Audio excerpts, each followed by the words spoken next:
Icelandic poetry for you a little later on. And this week's competition reflects this as well.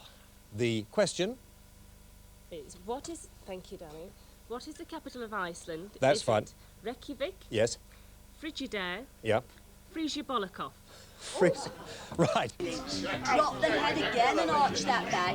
Then draw your right foot to the forehead, lift the leg in the air, point the toe up to the ceiling to keep your back flexible. Lower it down, try the other side, draw the knee to the forehead, lift it up to the ceiling and relax. Now gently, your back doesn't have to always ache, it can be kept really flexible.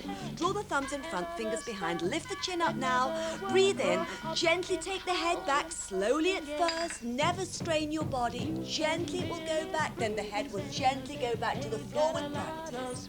Come up very slowly then, relax, and bring a foot into the middle. Your spine then needs corkscrewing round. Bring the right foot into the middle, the left foot over the top, place the right hand on the right knee, and turn the head over the shoulder to really corkscrew that back round, and keep it very flexible. Return the head to the front then, and repeat on the other side. Then stretch the legs out. Now for really brilliant spinal stretch, slip the right hand to the right foot, lift the other hand in the air, take the ear down towards that knee, and come up again, repeat over the other side. Gently come up then, stretch the spine, and eventually your head and your chin will go on the floor.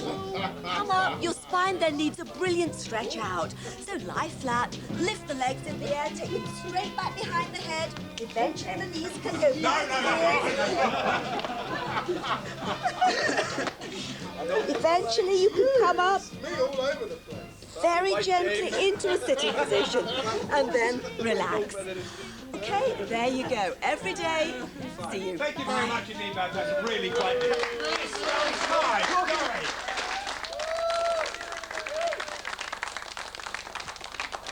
Now remember, all right, off you go. Flippin' Hog My Show. Described as the sound of the wind on 3 lakes in the west, carried and echoed in mountains for 3 days and then released onto the plain below. In Mongolia, the music is considered to be the authentic sound of nature, and the people who sing it are regarded as heroic figures. Ladies and gentlemen, Michael Ormston.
terrific. Thank you very much. Thank you very much indeed. Michael Ormston, ladies and gentlemen, I've never ever heard that sort of music before. That was absolutely brilliant. You must come back and do some more. Love to do more. Because people were thinking, will we take him the mick or not? But this is completely serious. This is very genuine music that comes from a wonderful place out in Mongolia. And you've been there, presumably? Been there a couple of times. I went there, first of all, a few years ago on my own, a little pilgrimage to learn about this music. And last year I went with a group, Nada, and we sort of toured Mongolia. The first ever tour by a British group of Mongolia. I mean, can you imagine what that would do with a sort of rock beat behind it? Well, it'd be brilliant, wouldn't it? Yeah. Well, would that be blasphemous? There's a group called Genghis Khan or Genghis Khan group who do a little bit of that in Mongolia themselves. So maybe you could get them across. Michael, you must come back again. Please, ladies and gentlemen, Michael Ormston.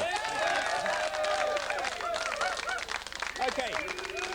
Quickly we go from Mongolia to Iceland. Please welcome Sean, which is not really how you pronounce it, Sean, is it? Well, the real name is Sigurjón B. Sigurðsson, but don't Sigurjón B. Sigurðsson. Yes. Fine. Yes, you see, I could have said that. There's no problem at all. Sean, you've had a number of books published in Iceland. Yeah. And poetry's quite popular, isn't it, over there? I mean, it's not over here people say poetry. Yeah, I think you must say it's quite popular in Iceland because, I mean, it seems that everybody writes poetry, reads poetry, and some visitor a few years ago said that, you know, a huge monument should be raised to the Icelander that did not write poetry. Now, you are a big star in Iceland, aren't you?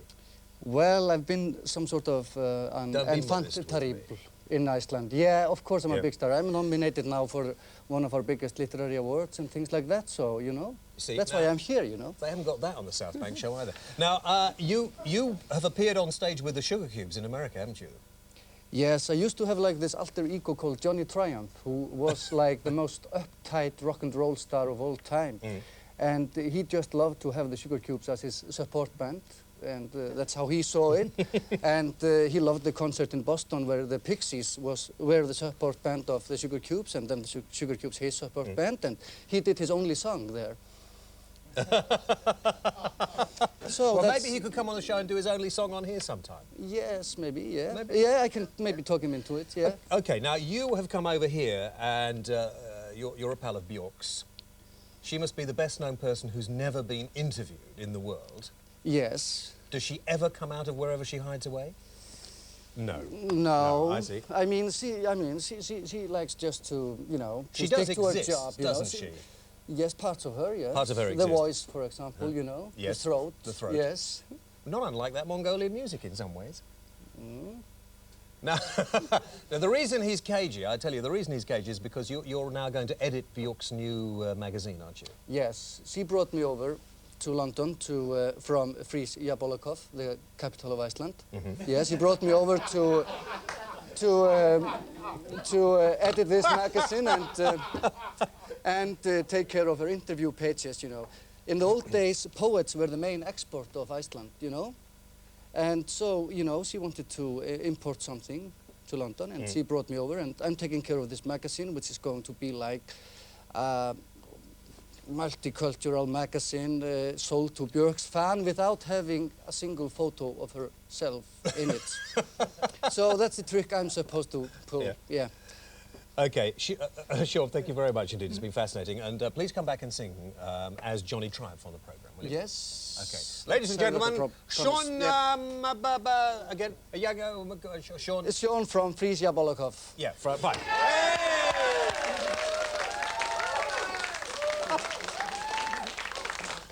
OK, and now, after his